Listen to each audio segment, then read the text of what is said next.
저희는 여러분들을 해치거나 조롱하고자 하는 것이 아닙니다. 여러분들께 기회를 드리는 것입니다. 다시는 아파트 영끌 투기 고가 매수 사태가 일어나지 않게 하고 경제 성장에 하등 도움이 안 되는 부채 자산 성장 대신 소비 중심의 건강한 성장을 만들어내겠습니다. 대한민국 부동산 시장의 심장부에 칼을 꽂았다는 사실을 애써 외면하고 있는 사람들이 있습니다. 오늘 여러분들께서 영상을 통해 보시게 될 곳은 그놈의 연병할 갈아타기 전략 같은 되도 않는 허황된 망상에 사로잡힌 사람들이 꿈꾸는 그곳. 이재명 부동산 정책으로 칼빵을 맞아도 하하 간지럽지도 않군 하면서 집값이 빠지든 말든 별 신경도 안 쓰는 진짜 부자들이 넘쳐나고 풍선 효과 오다내리는 첫 차가 운행을 시작하는 차고지 역할을 수행해왔던 강남구를 보겠습니다. 대한민국 주택시장에서 수요는 공급을 만들고 심리가 수요를 만들어냅니다.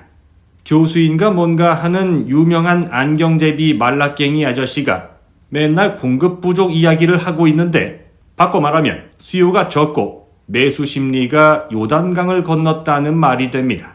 그나저나 그분은 참 대단합니다. 공급 부족을 말하지 않으면 봉급 부족 사태에 직면하는 걸까요? 우리나라 부동산 시장에서 수요와 공급의 법칙은 다소 특이하게 적용됩니다. 가장 큰 특징은 공공주택 가운데서도 아파트 거주 비율이 압도적으로 높다는 건데요. 2023년 인구주택 총조사 결과에 따르면 전체 인구 중에 공동주택에 거주하는 비율이 79.2%, 아파트에 거주하는 비율이 64.6%를 차지하고 있습니다. 단독주택에 비해 막대한 건축 비용이 들어가다 보니 개인이 주도해서 아파트를 짓는 건 사실상 불가능에 가깝습니다. 그래서 건설사는 선분양을 통해 아직 짓지도 않은 집값을 미리 받고 주택사업을 벌이게 되는 것입니다.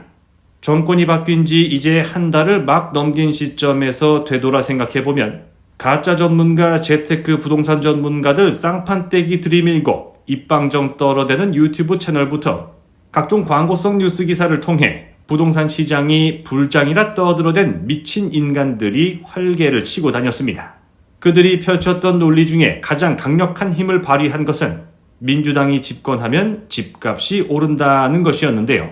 2000년대 들어 집값이 가장 많이 올랐던 때가 노무현 정권, 그리고 사상 초유의 유동성 공급과 사실상 제로금리가 맞물려 수많은 영끌 피해자들을 양산해 집값 최고점을 찍었던 때가 문재인 정권입니다.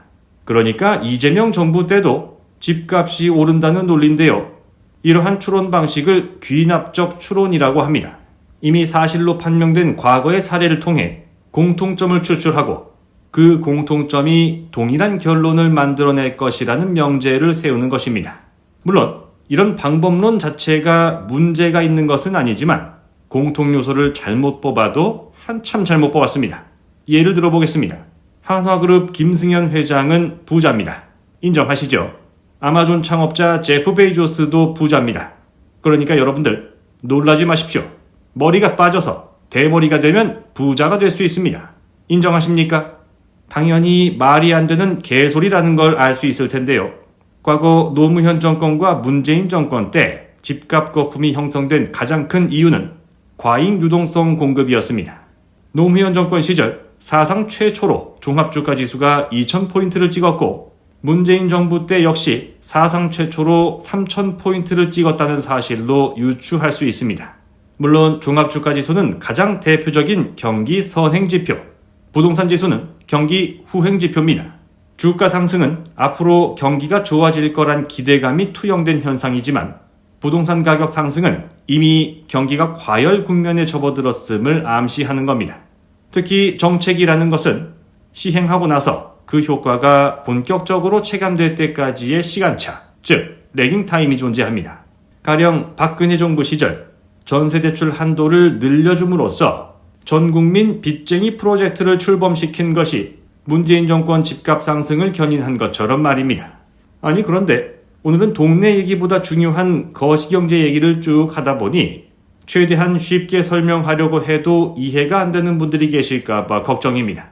특히 민주당 집권하면 집값이 오른다, 화폐 가치가 떨어지면 집값이 오른다, 정도만 이해 가능한 무지성 상승론 빡대가리들이 알고리즘의 실수로 이 영상을 보고 머리에 쥐가 날지도 모른다는 불안감이 저희 제작진을 급습하게 되는데요.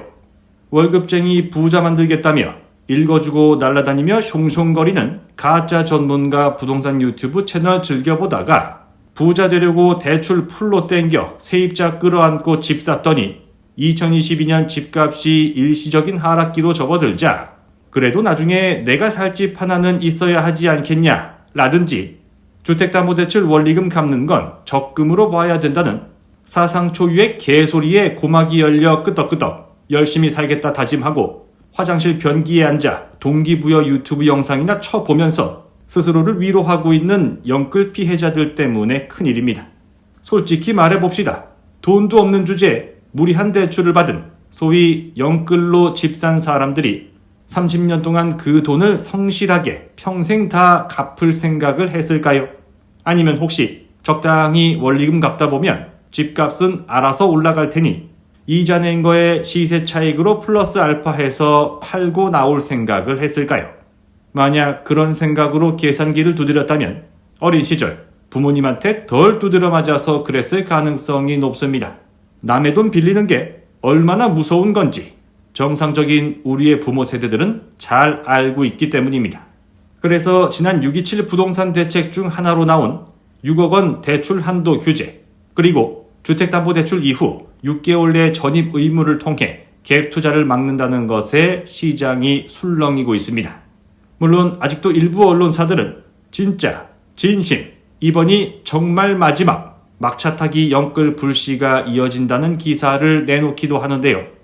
엎친 데 덮친 격으로 지난 7월 3일 취임 30일 기자회견에서 이번 대출 규제는 맛보기에 불과하다며 공급 확대와 수요 억제를 위한 대책은 아직도 엄청나게 많이 남아있다는 말과 함께 실실 웃는 이재명 대통령의 표정을 보고야 만 것입니다.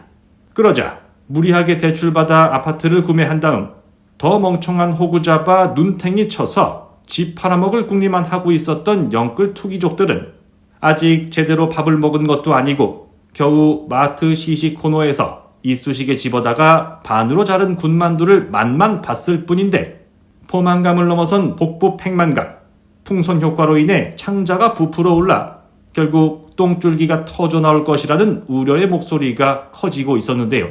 대체 누굽니까? 2008년 리먼 사태로 미국 부동산 거품이 터지고 1990년대 일본은 플라자 합의 엔화절상 파티가 끝남과 동시에 부동산 거품이 터지고 우리와 같이 코로나 시절 부동산 파티를 시작한 중국 부동산 거품도 터졌는데 유독 대한민국 부동산 거품만 안 터지고 이미 소득 대비 집값이 뉴욕보다 비싼 강남 아파트는 계속 올라간다 떠들어댄 암세포 같은 존재들. 끝까지 버티고 있던 서울 아파트 매매 가격도 하락했다는데 웬 얼빵하게 생긴 놈 옆에 앉혀다 놓고 집값이 폭주한다고 개소리 짓거리던 K빌런, K쓰레기들 싹 다 잡아다가 오징어 게임 보내서 거기 가서도 공급 부족 외치다가 무궁화꽃이 피기 전에 총 맞고 되져버리는 그날까지 이나망TV와 함께 해주시기 바랍니다. 다음 영상으로 돌아오겠습니다. 이러니 나라가 망하지.